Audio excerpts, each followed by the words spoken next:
To watch the rest or not to watch the rest? That is the question. That is the question. Would you watch Saw 4? Would I watch Saw 4? Good question. I mean, yeah.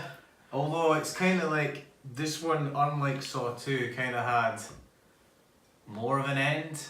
Even though it's hinted at like, oh, who will save the kid, almost. But even that's like a close. Like maybe the kid's just dead. Oh God. I know, morbid, right? But it does feel more like an end than Saw 2 anyway. So that's the third of those videos. We just watched Saw 3. Yes. The The unrated version, we should add.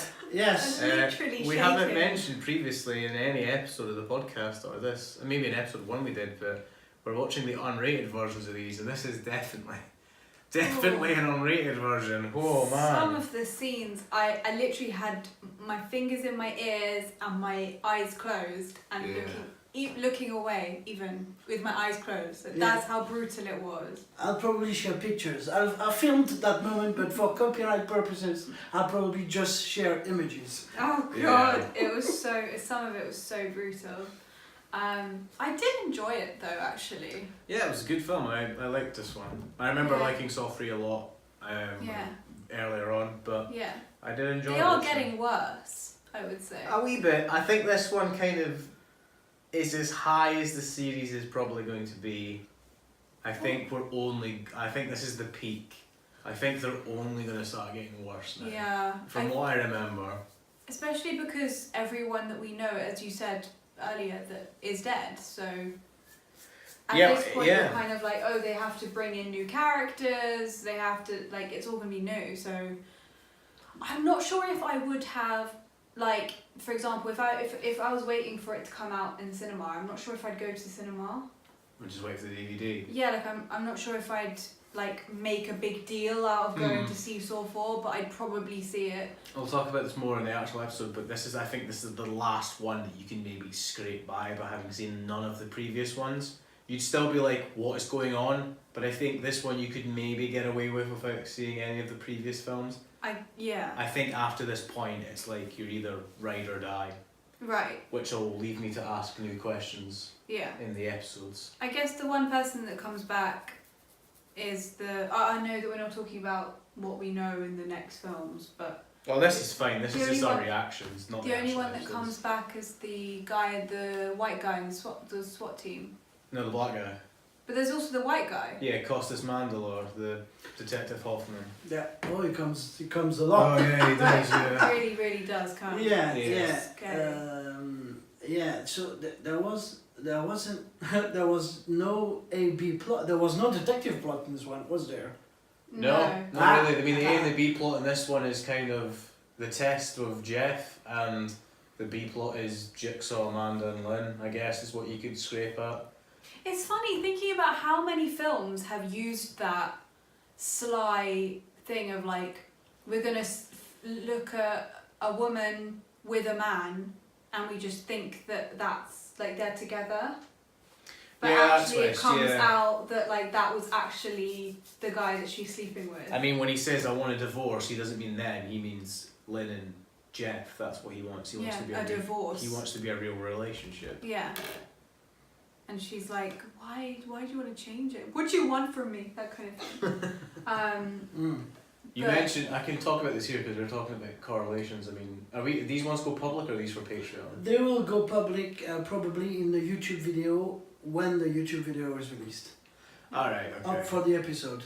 Yeah. So I won't say too much, although if you're watching these, you've probably seen all the Saw films anyway. I think what you're mentioning about the B plot of this film isn't there. I think the B plot of this film is in Saw 4, because we know what the twist is with Saw 4 already, but for those watching that haven't seen it yet, you'll see why when you watch Saw 4, if you watch Saw 4. Almost like you have to watch Saw 3 and 4 together, like they're almost like an assembly cut. I think it's 4, and when you get hit 4, it becomes like people go, right, let's try and get chronological order of this, because Saw 3 really is the one that starts tying things back to the first film again. Can you see the despair on our faces? We still have a few to go. Yeah.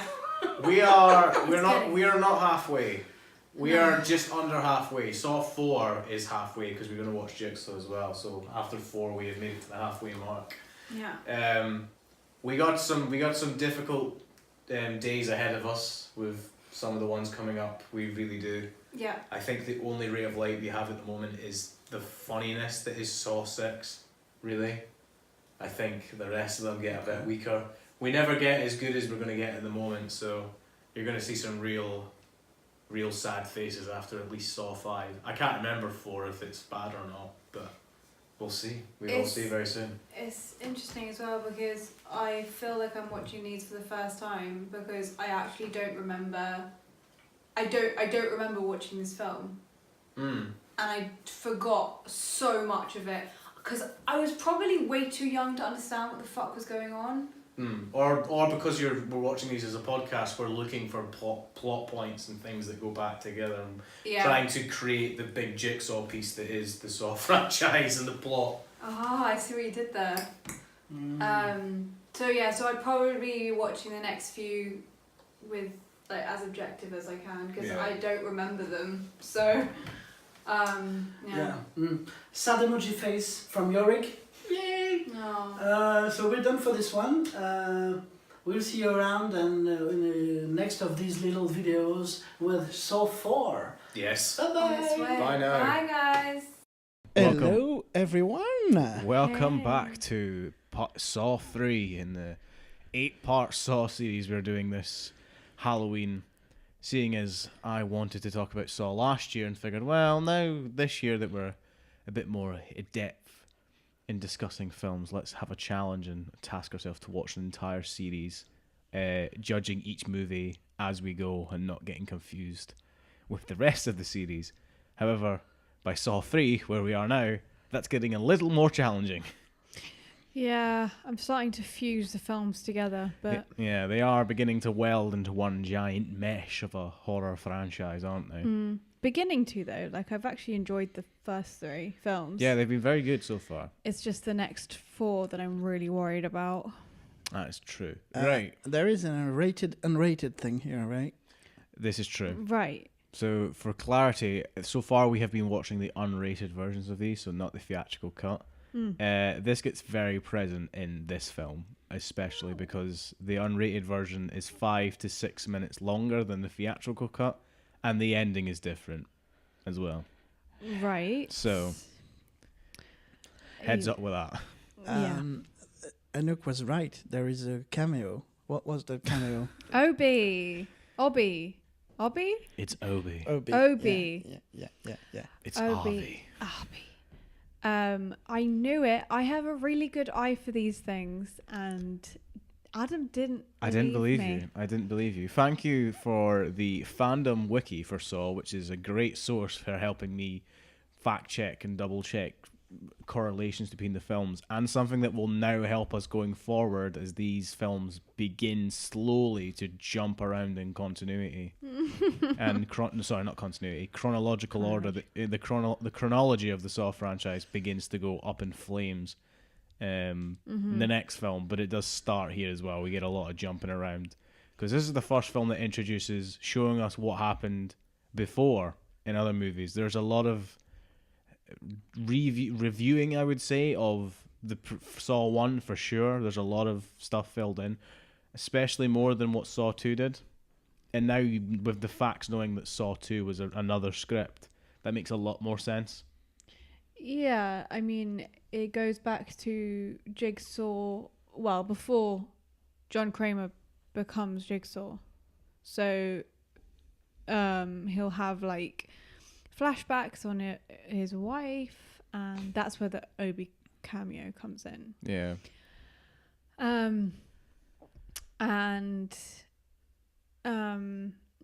So it starts to have a lot of flashbacks in the history of John Kramer and how he became it, and him killing himself, trying to kill himself. It's interesting coming into this one because it's documented that the original 2 writers were kind of done. They were not like aggressively done, just like they weren't planning on making Saw 3. And then tragically, after the debut of Saw 2, one of the producers, Jeff Hoffman, died. So they as a tribute to him, they started working on Saw 3 and finishing it. That's why we get Detective Hoffman later on. That's not an homage, a dedication. It's a better word for the producer to live on throughout the franchise, who we do see in this film for albeit of 10 seconds. Right, I was about to say in the so the trap where Troy's the guy test. has the hooks in his body and he has to wrench them out. Yeah. And then Troy, the his SWAT, name's Troy, I think. the SWAT team, police officers come in, and he is by the body while Kerry and what's the black guy's name? Rig. Rig. The SWAT guy, I think it's Rig. Riggs. They're talking about, how did he do it and why? Yeah, and Hoffman kind of explains the trap, which is interesting because that begins. Well, it's not. We already know the outcome of that test while we're watching it, which is. Even though I was rooting for the guy the whole time, I was like, "Go on, son, you can do it." Even though I knew that he doesn't didn't make it. Yeah. Yeah, his corpse was on the floor Yes. with the handmade grenade thing. Have you ever heard about Chris Angel? With a magician. Yes. Yeah. Okay, so David Blaine invented street magic pretty much, but something that Chris Angel added in one of these special, he got himself hanged on meat hooks on his back.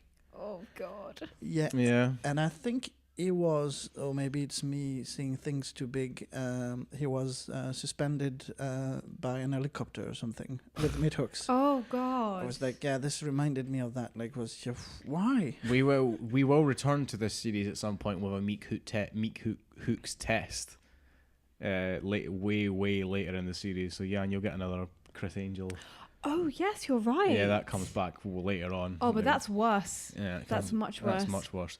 But in this film, you kind of think about Jigsaw's whole thing about I always give the victims a choice, right? Like I'm not a murderer. I've always given them a choice.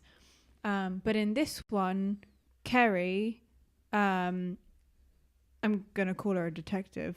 Yeah, she's Detective Kerry. Detective Kerry talks about how the door was welded shut. Yeah. And so even if he made it out of the hooks, he couldn't get out. So he died anyway. He would die anyway. Now, I've got a bit of a problem because he would have to literally wrench the metal hook out of his jaw. Like, I mean, it's insanely hard to take it out of your skin and your muscles. You do see that the rings do have like a tiny gap. And on one of the hooks, on one of them you do see there's a small slot. Yeah, just afterwards, yes. Yeah. Right. But so you have to be looking for it, otherwise I agree. All the times I've watched that, I'm like, there's no way you could pull it through his jaw, but if there is that tiny slot, then you can, it's not going to be easy, but it's able to come off, I guess. It's funny that Carrie says that because her trap is unwinnable. Yeah. She's straight up murdered. She actually wins, doesn't she? She gets out of the thing, but then she can't actually take it out of her ribs, and then that's when she sees Amanda. You just listen to the tapes, and it's like, you look at it and go, how is it? Some of the times I've wondered this too, like even with the bear trap in the first one, I'm like, how does a key get this off your head? Or in this case, how does unlocking this thing that's apparently attached to my rib cage get me out? Because if it's attached to my rib cage, then there's no chance. It's I think it's them foreshadowing what happens in the following movies, because we don't. If you don't notice that they're the only two traps that are unwinnable, and we don't know why yet, and we'll know that afterwards, obviously, in the following movies. I believe it's 4. We get. I think. Yeah, well, because or 5. we have the appearance of a guy played by Costas Mandylor. Yeah. Shout out. Yeah, and. I talked yesterday. I talked when in the short video we do before those the standard that we've established that exists now, A plot, like the traps and people surviving Jigsaw, and the B plot, the detectives doing detective work. We don't really have the detective stuff here, or it's just like in an hour and a half, like 5 minutes. You're right. I mean, the first 30 minutes up until we don't even see the payoff. Nobody finds Kerry. Like, she's just left there. There's no, because usually all the people are found. Most of the time for the series, we've seen the detectives turn up at the scene of a trap. Even like in the first one, all the flashbacks were Lawrence talking about, I read this in the paper, and you would see like Rig going to see the razor trap maze and the flammable jelly and all these ones, right?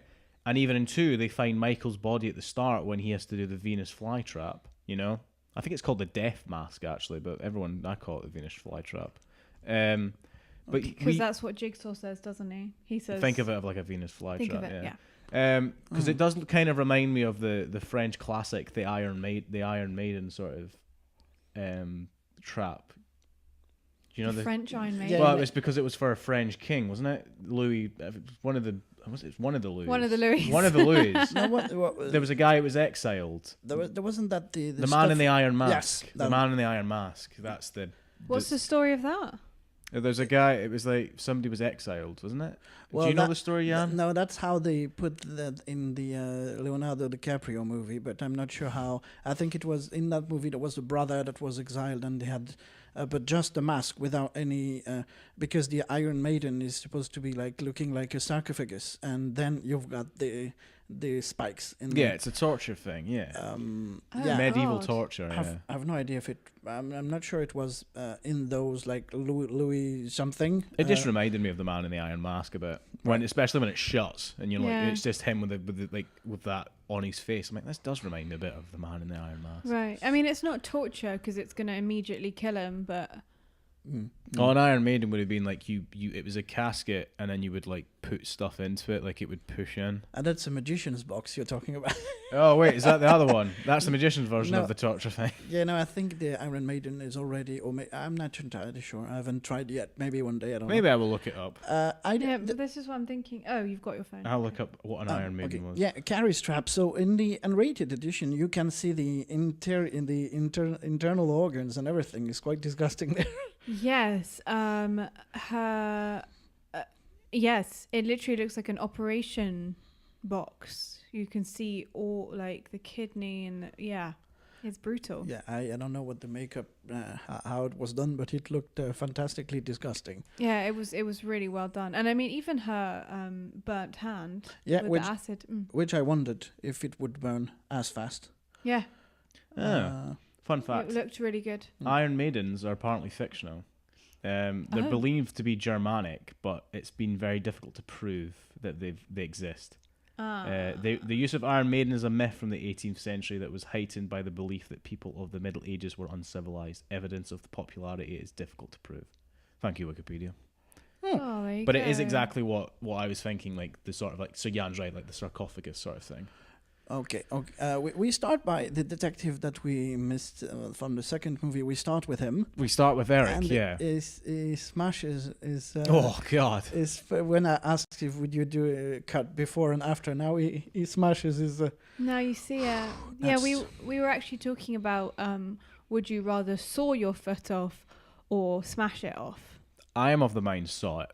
It's more mentally difficult to saw probably, but I'd rather either bleed out and not have like the difficulty. Because imagine stepping on that you see later on when Amanda knocks him over and he like she kicks him in the broken foot and he's just like gone. He cannot get up again. No, of course. Yeah, and he tries. Like we can actually see him try to put weight on it. Yeah. It's like no, I super couldn't. bloody and No. it's horrible.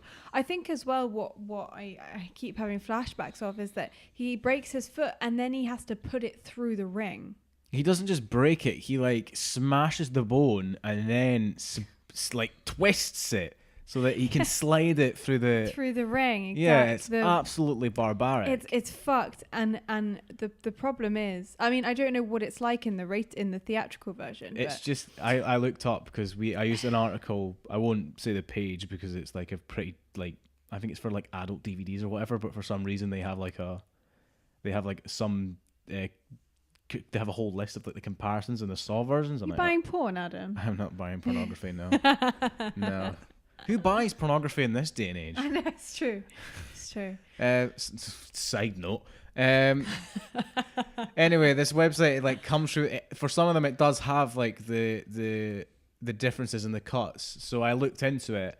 The shot is closer on his foot, and it's just more focus on the actual thing. So I imagine in the theatrical cut, we're more looking at his face while it's a reaction shot while we hear like the crunching of the foot, as opposed to when we see him just like mashing it in with a toilet lid. What do they call it again? I thought it looked like a concrete slab. It's the top of the toilet that Adam takes off in the first film. It's the tank head. That's what he uses. Oh god, that is so awful. That's bringing it back to Saw 1 again. Yeah, in terms of structure, I had the feeling the stuff changed a bit in terms of now as we were introduced to new people, but we were introduced to their backstories a bit more, and before they were taken, like Lynn then, yes, but which makes sense. Like when we go farther in the film, rather than what we had before, just short flashbacks. Yeah, the feeling we had way more backstory. Yeah, you're more connected to the people that are in the traps. They tried something different this time. They really tried for the feel sorry for the person in the trap angle. Because in Saw 1, we're like, oh my god, what would I be like? It's very much put yourself in the situation. But then you learn that Gordon's kind of an asshole. Yeah, and so is Adam. Yeah, he's not great. As people, they're not great. Like, No. As in like their personalities. And then in the second film, again, there's no real emphasis for us to care. The only person we do care about maybe is Daniel, because he's just a kid. But the rest of them that actually have, because in all honesty, Daniel has no test. Daniel is just there because to get Eric Matthews to follow his test, really. Yeah, I actually feel sorry for the blonde girl, and also Annette. We never really find out what the blonde girl did though. She just says she went to jail, but we never find out why. Doesn't matter. Oh wait, to be fair, we do get the bit in the second film where they were all framed. Like Eric got them. They were all criminals for sure, but they didn't do what they went to jail for. Yeah, so that's why they're all there. So I guess they're kind of innocent, but then they're being tested. So it's like, right, okay. Well, the only dickhead is Xavier. Yeah, Xavier's is a nasty piece of work, man. Yeah, that scene where he throws Amanda in the needle pit is really fucked up. That's pretty grim. Anyway, Saw 3. But this is the first film they really go for the fact of feel sorry for the person, especially with Jeff, with Angus McFadden. For sure, they go for. Oh, like losing your son and then having to deal with vengeance, and also just because you want vengeance doesn't mean you're actually going to go through with it. The fucked up thing is that Jigsaw actually makes him go through with it. Right? Well, he gives him the opportunity to do it. He's like, you have your chance here to get your vengeance. What sort of person are you? Are you really the person that you're saying you are in the mirror taxi driver style, or are you just venting your anger sort of thing? Yeah, it's just kind of fucked because all of them have to go through like a horrible thing before he can like sort it out in his own head as to how do I actually want to save you. And like, I mean, the girl in the ice thing, oh, that was quite hard to watch. Yeah, the witness. Yeah, she's just unfortunate for being in the wrong time in the wrong place. It's Jesus. So awful. Also, I wonder if it's that cold that you would actually be transformed. Like just if you were if you had some liquid nitrogen pour over you. Like, well, it does. We don't know how long she's been in the room for. That's the thing as well. Like, I mean, she's blue. If her body temperature is that low, and then they pour water over at that temperature below freezing point, then I reckon that could feasibly work, right? Yeah, that's what I thought it would be. I thought it was so she's freezing because she's blue. Yeah, right? She's like totally blue. And they put that's just freezing cold water. Yeah, it's really fucked up. It's really tough. I wonder if there is like 4 elements like earth, fire, because this one is ice. Yeah. Right after that, we've got the judge with fire. I guess, yes. We've got fire, ice. I didn't notice any other ones, but that's at least 2. That's nice. Yeah. There's never. I don't think there is a one of Jigsaw uses earth. I mean, he uses gravity at one point for a trap later on down the line. Doesn't he use there's someone who's buried alive, but isn't actually buried alive because he just gets transported to another thing, but he makes people think that he's been buried alive. Not in the ones we've watched, I think. I think that The is one in the glass box. that's in 5. Yes, That- I yeah. guess. Yeah, I guess that's true. Yeah. That's the first time we see a trappee facing John. Lynn. That's true. And Yeah. I think I really loved that trap because it looks a bit like the one we have in Jigsaw, but with lasers.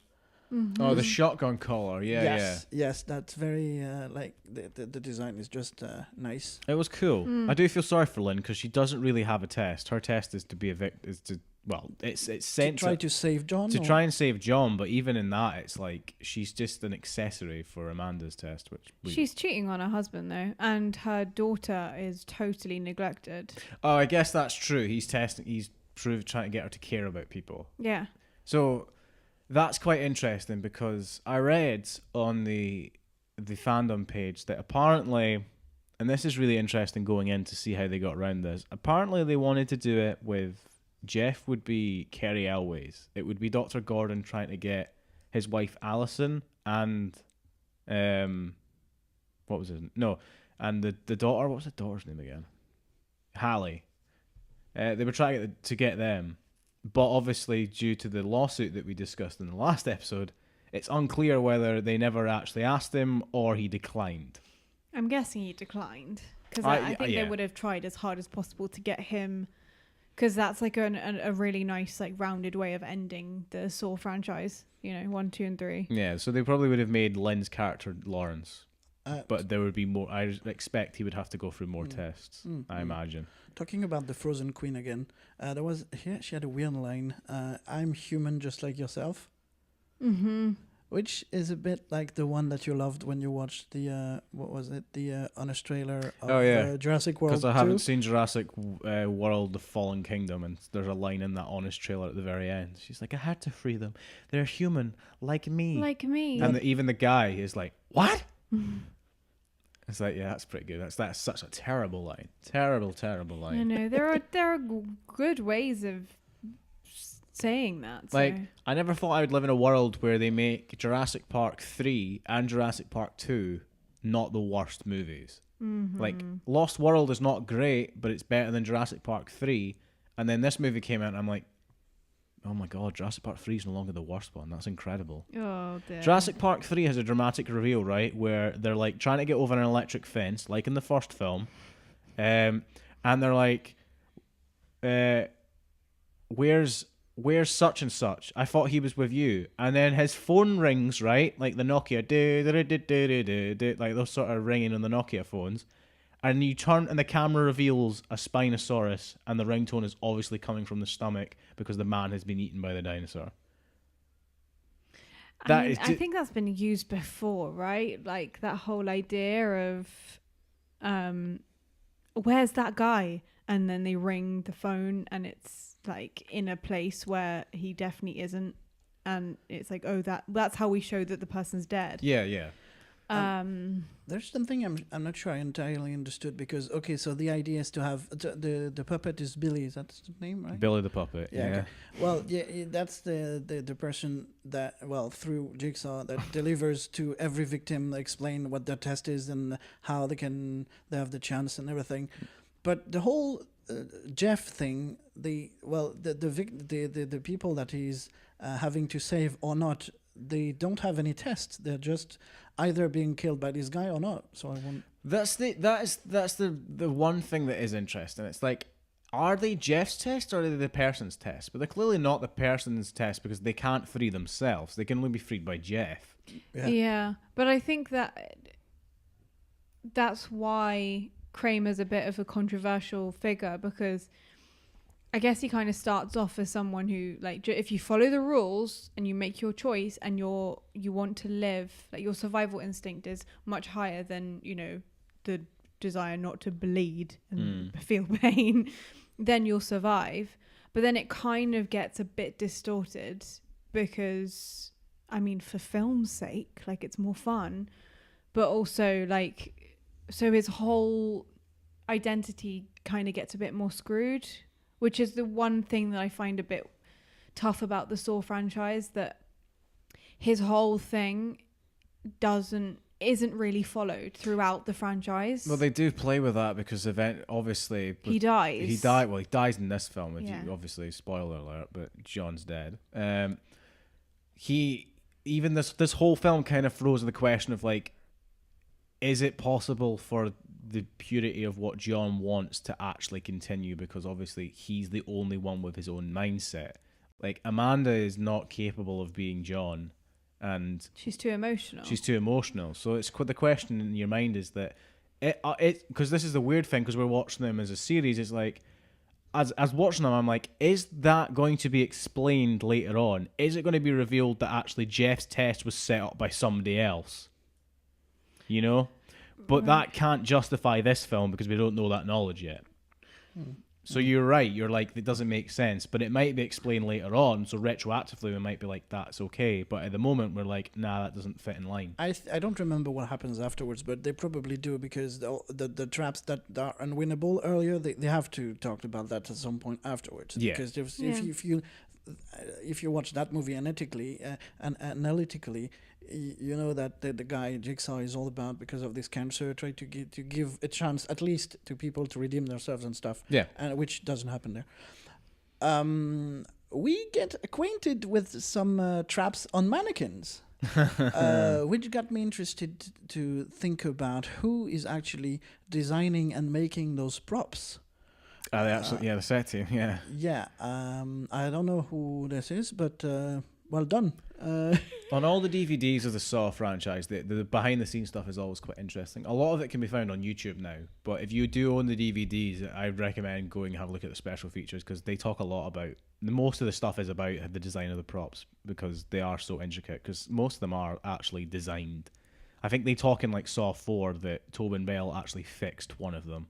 So it was like Jigsaw was making his own trap, and he's like, "Oh, this is really cool." Well, there's this, and in one other documentary, they said that Donnie Wahlberg and him starting to make their own, especially Tobin Bell, his own monologue starting the third movie. Yeah, he's writing those. I mean, Tobin Bell is the most interesting part of Saw, and you'll see that you if you don't realize that by now, you will start realizing that by 4, 5, 6, when you realise that Tobin Bell, even though he's been dead since 3, is top billing every single time.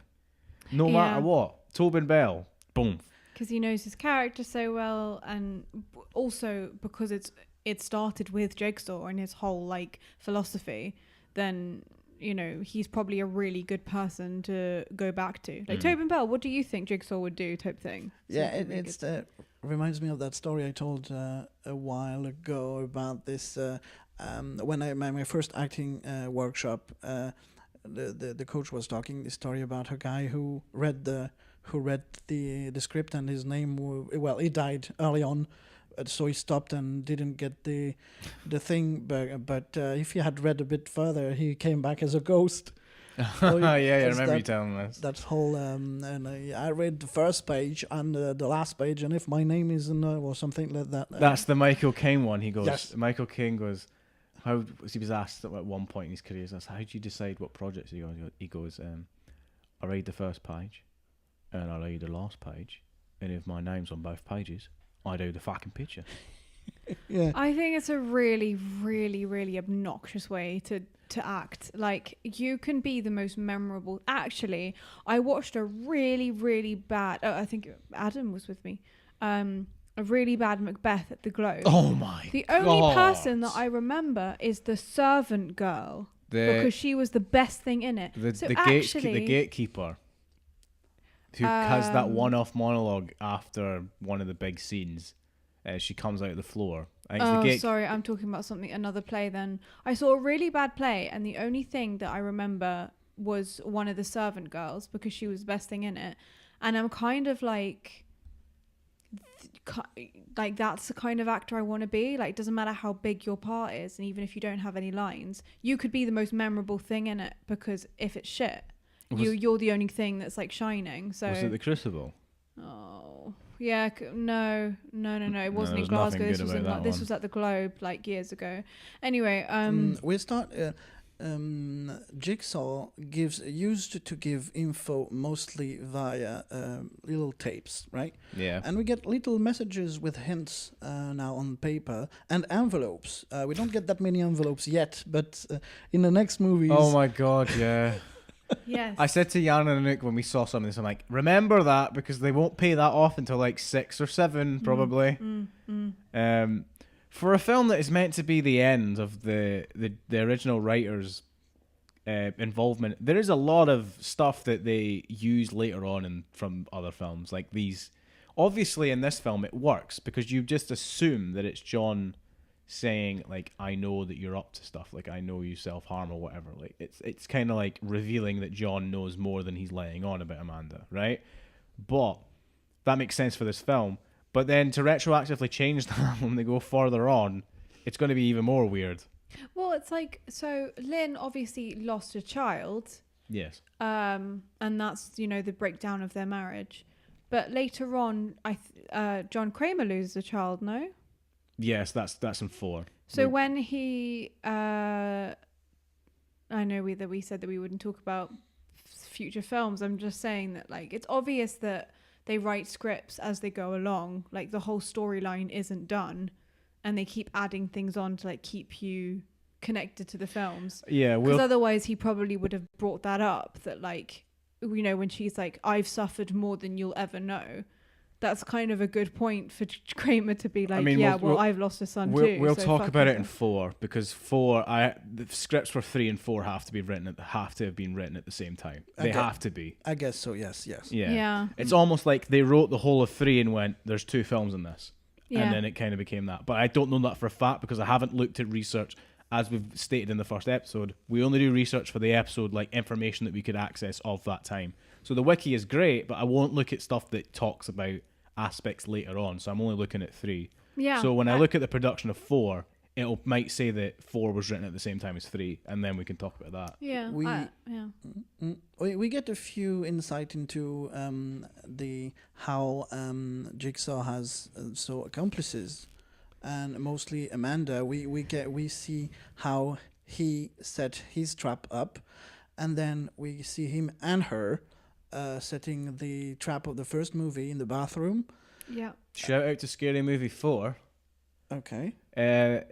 So they instead of rebuilding the set, because I think they took it down after 2, they just used Scary Movie 4's set of the bathroom, because Scary Movie 4 did a parody of Saw, so they just borrowed their set. Nice. To save them having to rebuild it, because their set was so accurate. So yeah, we'll just use that. Oh God, is this the scene where she gives him a blowjob? Probably in Scary Movie 4. It might be. I can't remember the Saw parody in Scary Movie. Anyway, have you been buying porn? No, shut up. There's a scene where they're in like a bathroom that could be the same, but it might not be. Anyway. Okay, there is something that is quite gruesome, but which is not for once a trap. It's surgery time. Lynn has to drill holes in John's head to relieve pressure at some point. It is the most ridiculous scene in the franchise so far. That hole. There is in that grotty warehouse. I'm like, nothing is going to be clean in there. Like, that's got to be awful. It was just a point to make the audience feel even more sick, right? It was like, oh, we can add more blood and brain and skull. I think that was another scene that surgery is a bit longer as well for us in the our version. It went on for a while, but it was detailed and they thought about it because, well, first of all, the skin, the thickness of the skin, it was a bit more than I thought it would. It is in real life. I don't know how it is. Did you notice there was a little like cotton something mark on the actual drill? So Lynn she would know exactly where to stop, not to actually drill his brain. That's quite a nice touch. That is quite a nice touch, That because is I nice. assumed that's what that was. I'm like, right, that's clearly, if she goes past that, she's Yeah. just killed him. And I assume surgeons have maybe not exactly the same, but they must have like levels of how much to drill in. Well, the actual head of the thing will be the length that it needs to be, probably. Like, it'll be a specific drill bit. Yeah. Or, And I well, know, like- I assume it's not a drill, but By watching Grey's Anatomy, I know that, and I'm not saying that they're accurate all the time, there's a great but they say keep drilling until you feel resistance.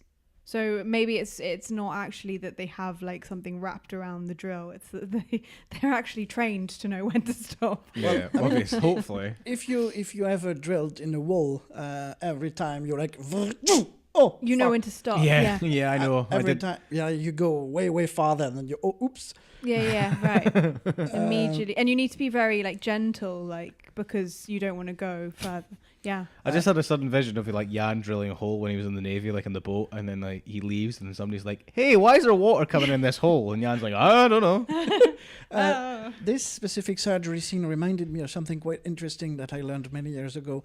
The whole humorism or humoralism thing, which has nothing to do with jokes, but the thing is, Is that to do with sorry, go the on. Greeks. The Greeks are back. It was a system of medicine detailing the makeup and workings of the human body, adopted by Greeks, ancient Greeks, and Roman physicians and philosophers, posing that an excess or deficiency of any of 4 distinct bodily fluids in a person, known as humours, directly influences their temperament and health. So the 4 humours, that was the Hippocratic times, right? Black bile, yellow bile, phlegm, and blood. Phlegm. Phlegm, okay, phlegm. And each corresponds to one of the traditional 4 temperaments.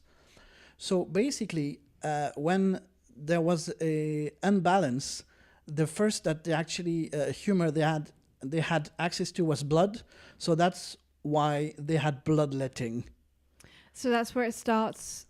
Okay, because I know that in like the centuries to come, they would still Yeah, bloodlet. What's it called? bloodletting, yes. Yeah, Withdrawal of blood from yeah. a patient to prevent.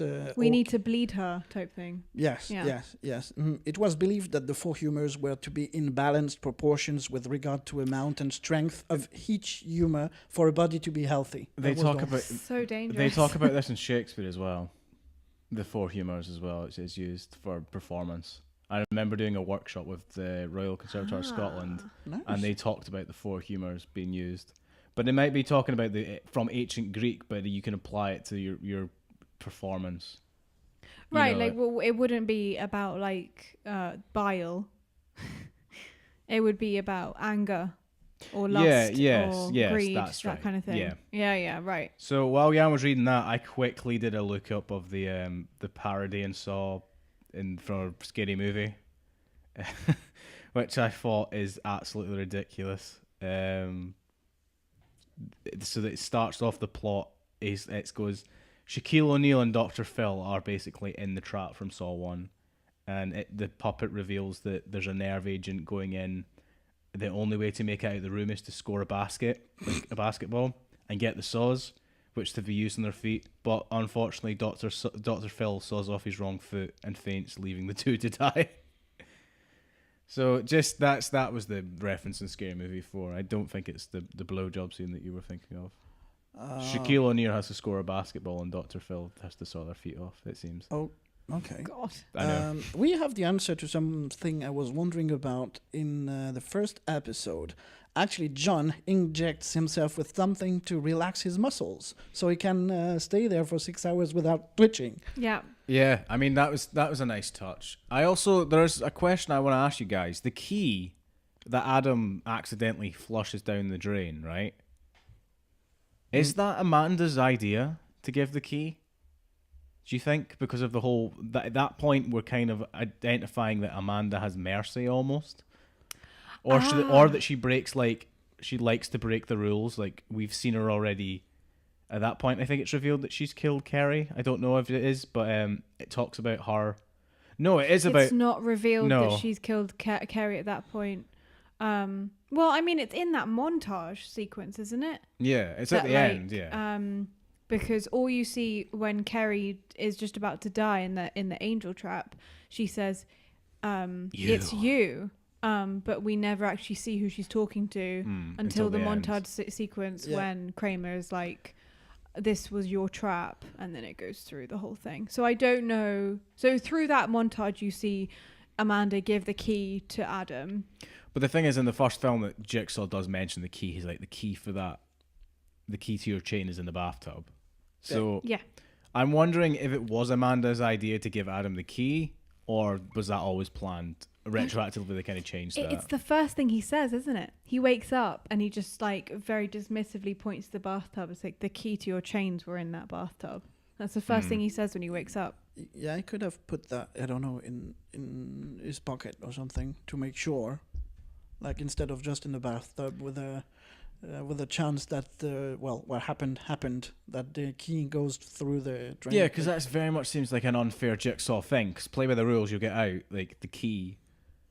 Because the test in Saw 1 is really for Gordon. Like, Adam really doesn't have a chance at all. In fact, Adam is a prop because he already gets the photos for. Does Adam? No, Adam doesn't shoot the photos of Gordon's wife and kids. That's wrong. I mean, he's hired by Detective Glover, so that's their wrong point. I was going to say, like, Adam was in with cahoots with Jigsaw, which adds to the fan theory, right? The fan theory goes that the body that you see in 2 isn't Adam. It's actually Donald Glover, I always get them wrong, sorry. Danny Glover's character. They've replaced the bodies, and Adam was actually working along because that's how we keep getting the photos. Yes, but we see in this one that Amanda was working already for Jigsaw, so she gets to Adam after the game is finished. Yeah. And asphyxiates him with a plastic bag. So he doesn't have to slowly die. He can just kind of peacefully suffocate. Yeah. Yeah. But that was her. The problem, the sad thing is that would have been a really good thing. But if she hadn't done that, then she's kind of signed her own death certificate, because while she's saving everyone and killing everyone nicely, it's kind of part of her trap as well. Her test, sorry. Yeah. That like, because of your emotions, you are not worthy to be the next Jigsaw. I guess in a way that the other way to work around that Adam is still alive is that you never categorically see his body dead with the Amanda scene. It's almost like he passes out for sure, like, well, dies of asphyxiation, but it could be that he just like passes out and then she removes him and then he's like involved in it. Which is one of the fan theories, that Adam was still alive and getting all the foals for later tests and stuff like that. But I don't think it has legs. I used to believe it. I used to be like, oh, that'd be really cool if Adam was alive. But I don't think it's true. There's quite a lot of thing that if you've gone through it's like Stockholm syndrome. They basically want to happen that, like, because Amanda and then maybe Adam and then anyone who's been through a trap and has survived wants to carry on this whole Jigsaw legacy. And we see that in the next few films, that like quite a lot of people that are implicated in this, it's because they have the trauma. It's like total Stockholm syndrome. It really is. We struggle a bit, so it's never been clear on any of the films, but to find who the protagonist is here. Yes, I mean, I'm guessing it's supposed to be Amanda. It depends. I think it could be Jeff. It could be Lynn. It could kind of be John Kramer again. The problem is that you only get Amanda being the protagonist after the twist happens. So retroactively, you have to watch the film again and understand that she's the protagonist. So the whole way through, the protagonist is Jeff until the end, when you have the montage when it's like, oh, actually, the protagonist was Amanda. Does that work? Well, again, you don't get to meet Jeff until maybe like 25 minutes into the film, because at the start of the film, you're made to believe that, oh shit, Eric Matthews is going to be the protagonist because he is the first thing we start with, like him mashing the foot in. Yeah, which is done because either for two reasons. One, it's like an answer to what happened to Eric, that everyone's like, oh god, did he get out of the room? Or two, Because when they were doing the press stuff the year before, to the build-up of Saw 4, they kept showing Troy's test, you know, like the first one with the rings. So it's almost like, if we've shown that already, we can't start with that. Let's put something else at the start of the film. I think it is also so Troy's trap is to show people that maybe it's not Jigsaw, that he's like working with someone else because the door was welded shut, right? So it's like, sorry, that scared the hell out of me.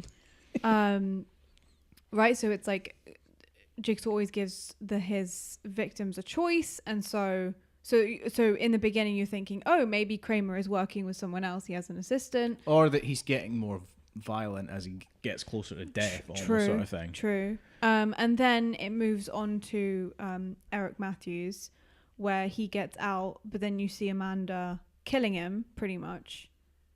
That's way in the film, though. That's like in the last 30 minutes we see that flashback to what happened with Matthews, because it starts with him, and then we don't go back there until really near the end of the film. Oh, really? No, it's really near the end. No, that's true. Yeah. It's really near the end. That's one that got me thinking, like, okay, we don't see any detective in this one because it comes very, very, very late. That's another thing. One of the added scenes for the uncut version is the bit which is one of the best bits for Eric Matthews' character, is when he's walking through the halls still calling after his son, because obviously he still believes that his son is nearby. He doesn't know that his son was in the safe all along. Right. So, okay, now I've really confused myself. Do you remember what happens in order in this film? Right, so this is what I was going through, that you have Eric Matthews leaving the room, and then I thought Amanda goes to hears him. We don't even see him leave the room. We see him mash his foot in, and then that's it. Oh, and then you go to Jeff? No. Then you go there. Then you go to Lynn. No. You go Eric mashing his foot in, title scene. Then we go to Troy in the ring room, right? We cut to that. Yeah. And Then we cut to Carrie at home. Yeah. And then the angel trap, which funnily enough, one of the versions of the film apparently doesn't have like the whole home sequence. Like, that's really cut down, so you don't really understand, like, wait a minute, how did Carrie get here? Yes, I remember even thinking that. Because I remember when we were sourcing the films, I'm like, yeah, make sure we get when we get these, make sure that 3 is the uncut version, because otherwise it won't make sense. So when we got them, we're like, right, okay, we've got the right ones to review. So then you go to Kerry. Yep. Kerry dies. Yep. And then you go to Lynn. Yep. Okay. Then we get to Lynn. Then Lynn is captured. Yes. Lynn gets the collar. It's all explained. Yeah. Then it cuts to Jeff because Amanda says he's waking up or something like that, and then we get to Jeff. Yeah. We get Costas Mandylor introduced, like right. Yeah, we get that's during Carrie. Yeah, that's way back in the beginning. Yeah. Okay. Okay. I've kind of messed things up in my head. Okay, we've got for the first time a trap actually named by Jigsaw. His favorite one, the Rack. The Rack scene. The actual killer of Jeff's son, Timothy. Yeah. Arm twisting, feet twisting, head twisting. Twisting my melon, man. Also, what's fucked is that it happens one by one. Yeah. Oh God, it's so brutal. Again, the unrated version, you get more of like the arm popping out, the bone sticking out of the arm as well. Oh, which is actually nothing, because me and Anouk, when we couldn't sleep one night, it's like, oh, let's watch some like stuff on YouTube, and we got to like, it was like Olympic fails, because I was looking for, right, like there are some countries that send athletes just because they can. Like one of the famous is like there's an African country, and they've only got one guy that they can send for the swimming, and he qualifies because the 2 other guys false start, and he takes like 2 minutes to do like swim the length of the Olympic pool. So I was looking for them. But it was a video of like people getting injured. Yeah, it was horrible. It was horrific, and I was like, "That's actually not this." When I watched this, I'm like, "This is nowhere as bad as what real stuff looks like." Mm-hmm. Yeah, there is a bit we talked about that quickly, but I'm not entirely sure about so the Amanda and Eric Matthews brutal fight that they had. So she was about to leave, and he said like, "You're not Jigsaw, you're nothing," kind of thing, and. Is she coming back to finish? Do we don't see that? No, Jigsaw says that you left him to die in that corridor. I cleaned up your mess. So Jigsaw comes to kill him. You left him for dead. Yeah, okay. Well, we Okay. don't know that Probably, yet. yeah. We don't know that yet, but we in the film we're given the idea that Jigsaw went and dealt with it. Yeah. Yeah. So he's dead for as far as we know. Wink, wink. So in the end, so the twist is that, well, Amanda was being tested all along to see if she was worthy of being the next Jigsaw. Yeah, wasn't it was all her. I think it's really clever as well because he knows that Amanda wants to be the new Jigsaw, but also sees John Kramer as like her father figure. And so every time that she comes into the room, she sees him love Lynn. Yeah, having private moments and stuff. Yeah. Leave us. It's really, really clever. And yeah, exactly, dismissing her. And yeah, I thought that was really nicely done. I think Amanda was shot in the neck for dramatic purposes because at this distance, even if you're a bad shot, you would just explode her head Right. with a gun. Also, in that small room, like, if you've got... There's a really good chance of that bullet, if you miss, that's ricocheting, right? If they fucking miss, just, like, shoot John in the head. Oh, Yeah. great, game over. Like, you got to be pinpointing that room, man. It's weird as well because it seems that John thinks that he's going to die by the end of this, and he kind of wants to. Well, it's an option. Yeah, he used wax to tape the little tape. I mean, we don't. That doesn't get paid off to the very start of the next movie, but you do see that in one bit of him like putting the wax on the tape. I'm like, what's he putting wax on the tape for? Yeah, because you never see him swallow it. No.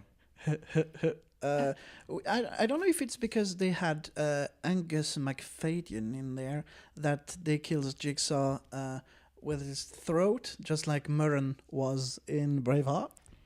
Like the very subtle homage there. I think it's more to do with the fact that he kills him with a saw. You know, because it's the Saw franchise. We'll kill him with a saw. The trick. A buzzsaw. Buzzsaw, Yeah, right. a buzzsaw sort of thing, yeah. Because he looks at all the things and he looks like this sort of blade thing and he's like, nah, I'm not using that. Oh, and he's got the big hammer as well. Yeah, he's like, but then he chooses like the... It's nice though because it's like, I forgive you. And then he does it. Like, oh, I forgive you, but I'm still going to kill you. So there's a second you're like, oh, great, he won. Yay. Nobody ever wins. I know. I don't except think for anyone Amanda. ever wins. No. Even though Kerry would have won. Yeah, poor Kerry. I know, it's fucked. It's really fucked. Yeah, it's again very like see. Well, it's Why do you think Kerry got tested? Because it's the idea. I think it might be explained later, but in this film, you have to kind of go: is she tested because she's like close to Jigsaw, or like trying to find out who he is, sort of thing? that would not make any sense in Jigsaw's lore that we know so far. No, Would it? exactly. It so seems like Amanda's taken over at that point though. Like that was her trap. yeah, And she kind of orchestrated it because she... it's almost like Jigsaw's running an apprenticeship, and he's like, right, okay, you can choose who you want to do the test. Let's see if you've learned any lessons yet. Yeah. Let me You're do a little too emotional, This honey. is your assessment. You know, you get a D, you get an A for creativity, but you get a C- for your execution. Jesus. Oh, you weren't supposed to kill her. It's like you're meant to give her a chance. Come on. You built the trap for Lynn, so that's E for effort. E for Like, yeah. you built it, don't you? Well, this is the thing. Like, maybe... So it's not like Amanda has come back after a while. Like, it's like as soon as she gets home, John Kramer is there and recruits her, like, after her first trap. So actually, she has been through the whole thing, right? And so does that mean that she's had about 3 years to learn mechanics and engineering? Here's the problem. Here's the difficult part, right? Because these films follow up immediately, we can't talk about it in this film because I don't think it's mentioned. There is a time jump between the first scene with Eric mashing his foot in and then the rest of the film. But I do not think that is addressed in this film. It says in the wiki, but I do believe it's said in Saw 4 in the film how long, so I'm not going to judge it. Okay. But it's not 3 years. I mean... Jigsaw sent her to university. She's doing an open university course. Yeah. She's actually really, really intelligent. She just uses her intelligence for very bad things. She's doing a major engineering with a side module of surgery. DIY. DIY, yeah. Just popping into your B&Q and going, you got any tempered steel I can buy? Do you have anything to complete, to add? I just want to say that I think Tobin Bell probably does the best fitting scene that I've seen.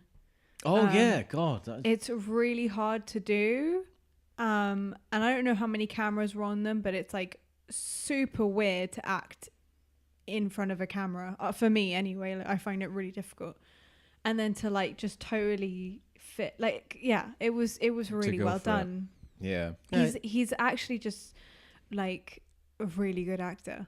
He's not afraid to do anything as well. That's one of the things that you should. The comfort zones as an actor is a very strange place to be. Like, what you think is acceptable to do or to try. You know, just be able, just try to go do something you want to do, and if it doesn't work, then it's fine. And in theatre, it's a different story, but on screen, it's like, hey, you only need to, as long as you get one great take, you know, try anything.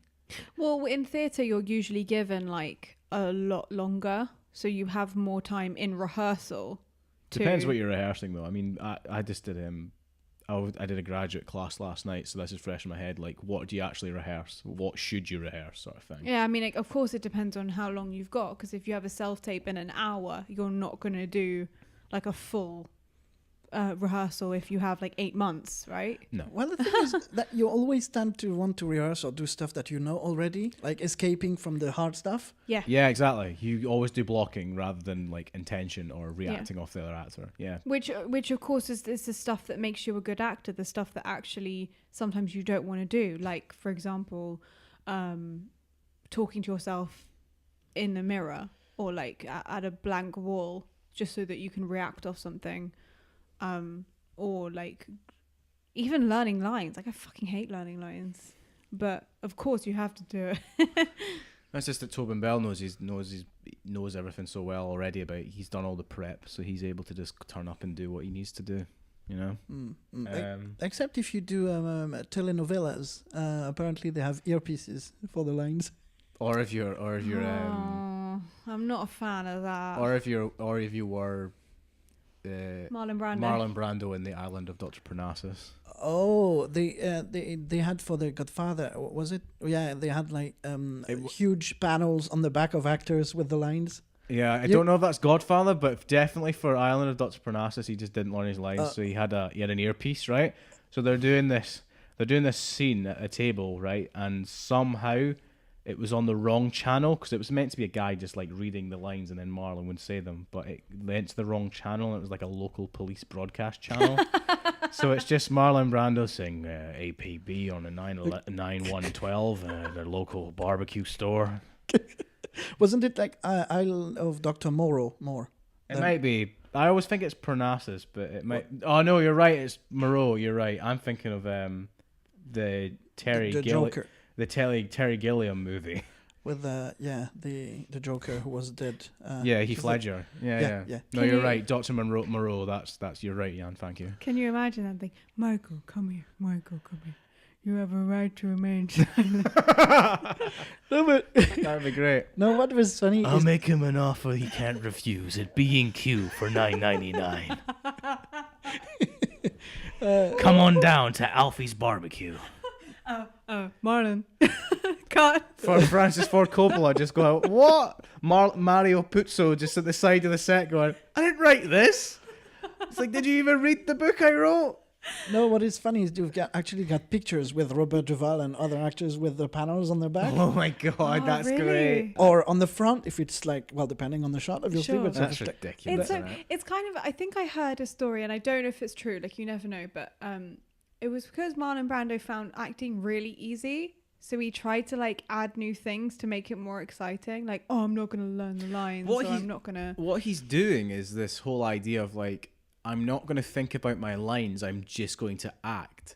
So he's trying to have the lines as fresh as possible, so he's just saying them naturally. It's a lovely idea, but it's not... It doesn't... I mean, it works for him because Actually, if you've been acting for a long time, maybe you have that skill of just being able to hear something and then do it in a way. But you should do the opposite. You should know your lines so well that you don't even have to think about them. Exactly. That's what you should do.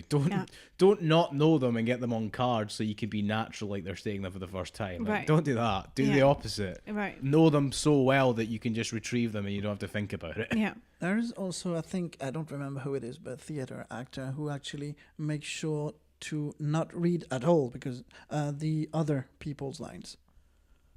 Obviously, you won't learn them, but he makes sure he doesn't know them, so he can be Right. Yeah, nice. Yeah, Cool. in an interview. Yeah, I agree with that, but I'm also like, it's actually probably good if you learn as many lines as possible, just so that you know if someone, like for example, on a night, if someone messes up their line, you know what's coming, and so that you can kind of improvise your lines to help other people get back into what was supposed to happen. Yeah, Although I don't know if I agree with that.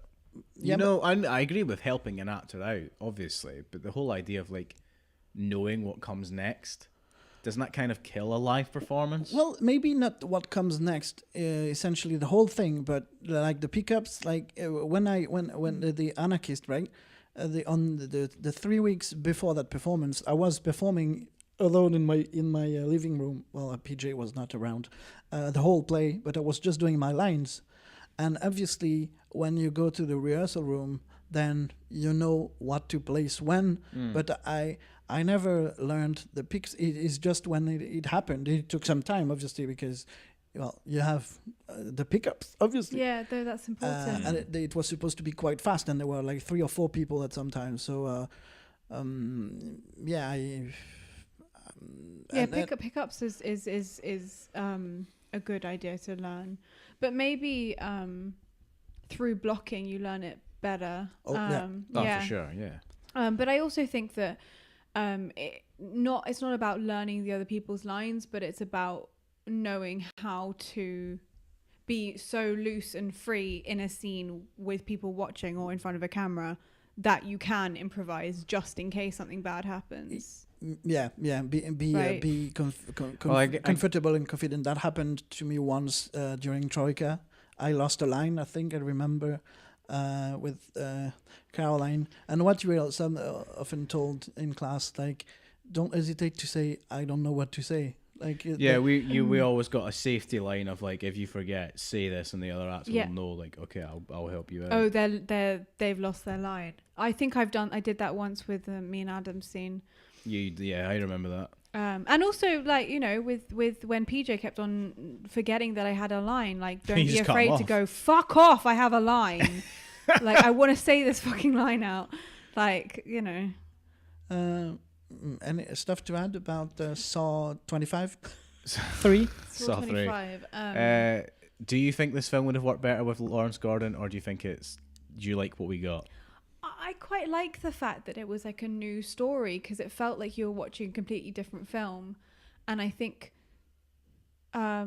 maybe the problem with quite a lot of franchises is that they try so hard to make them like totally connected. Yeah. Which means that the stories sometimes get like really convoluted and a bit like, okay, this is, and I think that's probably the problem that happens in the next 3-4 films, right? That it and like maybe that's why Jigsaw actually was, sorry, I'm talking about later films, but Jigsaw's kind of fun because it's different, right? And so the next few films, it's like, Jesus, this gets kind of convoluted and like there's adding things and it's like, well, this is why the challenge will be of trying to discuss just that movie. Like, we can obviously talk about things that will come up within reason, but we're not going to judge this movie off the back of events we find out later. That's basically what we mean about not talking forward. So you're all right to discuss other plot points that come up that you have ideas about. It's just like, don't base your review of this film off of information you learn later. I kind of enjoyed the film as a film. Like I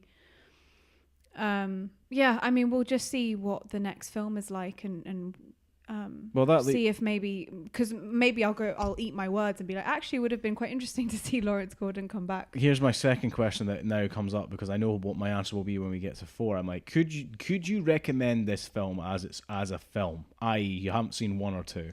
Yes. Right. Okay. Yann, what do you think? Let me think. While you think, I'll answer my point. I think that it's confusing. I think the start with Eric Matthews you'll be like, what is going on? But apart from that, I think you will be able to get some level of enjoyment out of this film, even if you don't understand some of the flashback stuff. I think you will vaguely get some enjoyment, but it will be difficult. I wouldn't recommend doing it, but if it was on, I'm like, you'll be okay. Yeah. I mean, the main story is really interesting because that could be, well, because it's completely new, you're watching it as a new film. But actually you could just look at it as, oh, this is just a serial killer that has trapped other people before, and you don't need to know how they were trapped. I guess. I mean, I don't know. Well, Adam, you said the word that I had in mind after watching it.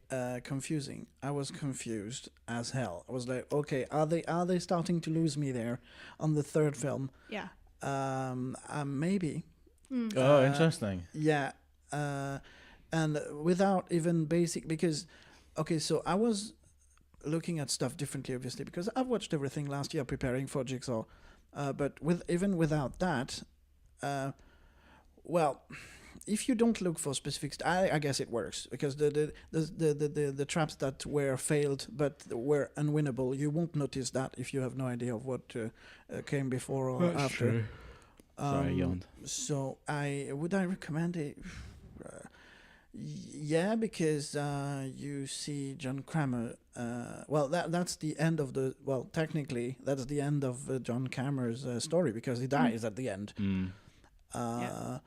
And then yeah. So to swing straight into that, Anouk, Yann, was Saw 3 good, bad, or just plain standard? Anouk? I think it was good, but it's verging onto standard. Really? Interesting. A little bit. Well, because it doesn't do anything new.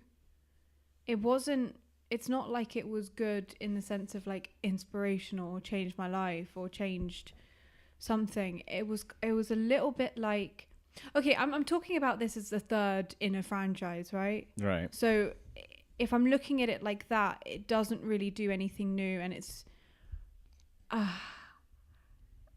not going to say it was totally standard, but it's I'm worried about the next film. Let's just leave it at that. Right. So, okay, do it in that way. So, Yeah. as a standalone movie, what do you rate it? Good, bad, or just plain standard? A low good. Right. As a part of the Saw franchise, what do you rate it? Closer to standard. Right. So, on the waiver lines, okay. Yeah. So it would be good with the flair of in the danger zone or something like that. Yeah, in the danger zone. Thank you. All right. Yann, same question. First one, this film as a film, good, bad, or just plain standard? Well, I was listening to Anouk, and I was she sounded pretty close to what I'm trying to formulate. Yeah, good, but in the territory, not very far from standard, very confusing. The flair of confusing more. So that was as part of the Saw franchise, right? Yeah. As a standalone,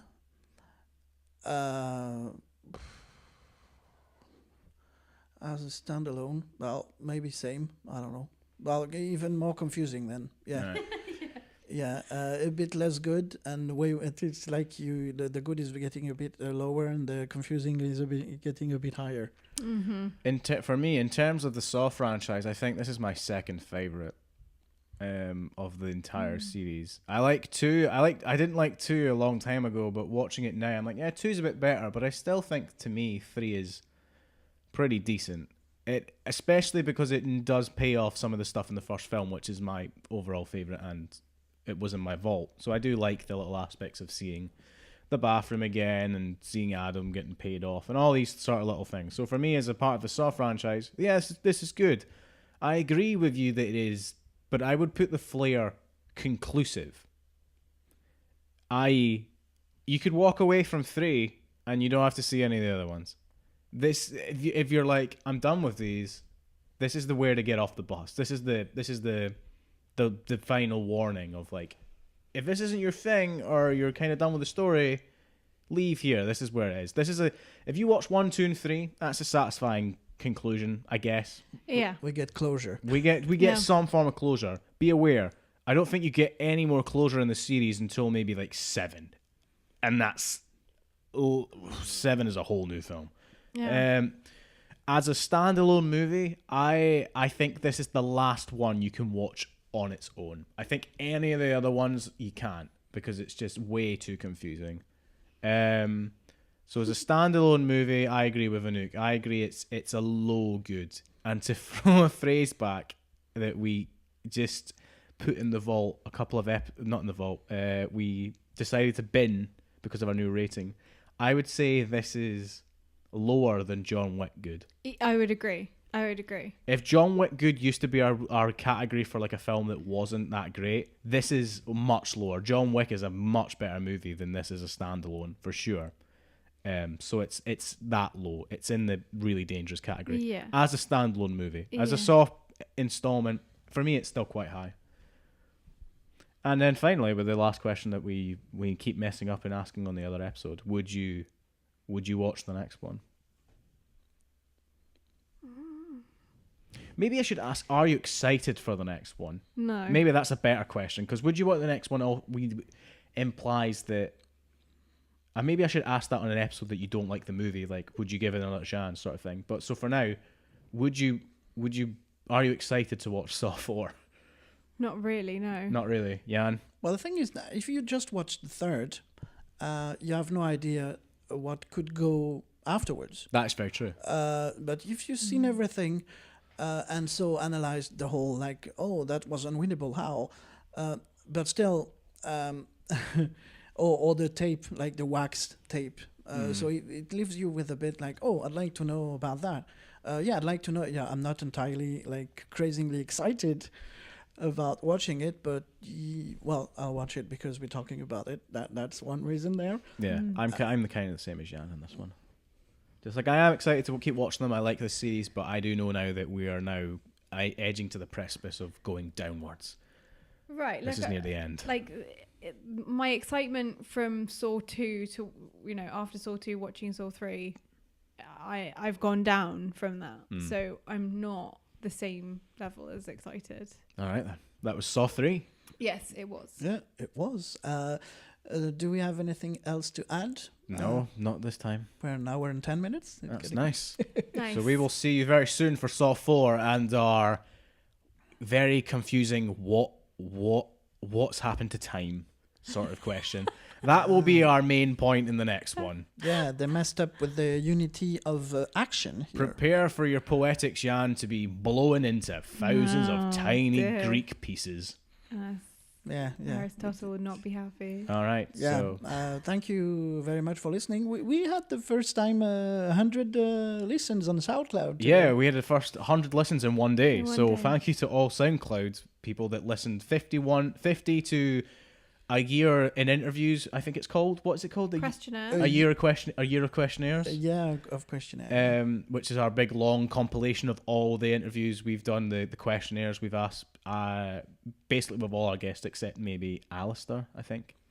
Yeah, but Alistair didn't have one. Alistair didn't have one. How do you say? I think everyone else had one. Charles didn't have one, but I think everyone else had it. No, did Charles? I thought Charles did have it. Maybe he did. I can't remember, but anyway, it's a big compilation of all the questionnaires we've got. And Chicken Run, which I fucking love because I love that movie. My Vault episode, yes. Yeah, it's strange, but I know. Good. We were Adam, Anouk, and Yann. Bye. bye guys. Bye.